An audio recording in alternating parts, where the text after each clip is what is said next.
Ədəbiyyatda Xətai adı ilə tanıdığımız şairlə tarixdə böyük sərkərdə kimi bildiyimiz Şah İsmayıl Xətainin əslində iki ayrı insan ola biləcəyini heç düşündünüzmü? Əvvəlcə inanmaq çətin görünür. Lakin yarımçıq əlyazma romanında bu barədə elə bir sir açılır ki, əsrlərin tozuna qarışmış həqiqətlə uydurmanın sərhədi birdən-birə dumana bürünür.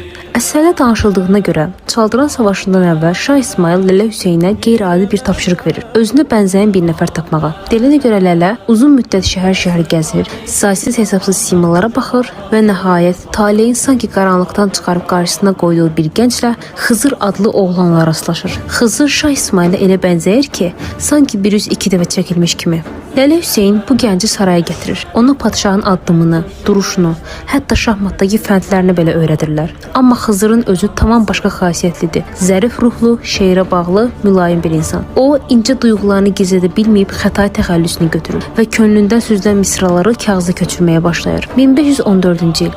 Çaldıran səmasının altında savaşın taleyi Səfəvi ordusuna ağır görünəndə Şah İsmayıl Xızıra özündən sonraki addımları dikt edir və özü döyüşə atılır. O, savaşdan geri dönmür. Tarixdə tanıdığımız 1501-1514-cü illər arasında hakimiyyətdə olan böyük sərkərdə məhz o gün canını tapşırır. Bəs sonra nə baş verir? Romanın irəli sürdüyü ehtimala görə 1514-1524-cü illər arasında xalqın şah deyib itaət etdiyi Xətai təxəllüslə şeirlər yazan şəxs əslində Xızır olmuşdur. 10 il boyunca onun Şah İsmayıl kimi yaşadığı, səltənəti idarə etdiyi deyilir. Lakin bu sirri daşıyanların sayı çox deyildi. Axırda Lələ Hüseyn, onu taxtın başına çıxaran adam Xızırı öldürür və beləliklə tarix kitabları əsl simanı deyil, göstərilən simanı yadda saxlayır. Romanın ön sözündə də yazıcı qeyd edir. Bütün bu hadisələr Milli Əlyazmalar İnstitutunda yarımçıq əlyazmada oxuduğu naməlum müəllifin qeydlərinə əsaslanır. Əlyazmanın kim tərəfindən qələmə alındığı bəlli deyil. Onun Dədə Qorqudun əlindən çıxdığı deyilsə də, bunun dair qəti bir dəlil yoxdur. Yazıcının da vurğuladığı kimi, burada yazılanların həqiqət yaxud təxəyyül məhsulu olduğu bilinmir. Amma bir şey danılmazdır. Tarixin qaranlıq sahələri bəzən ədəbiyyatın işığı ilə görünür. İşığın özünün həqiqət yoxsa təxəyyül olduğu isə oxucunun vicdanına qalan bir sualdır.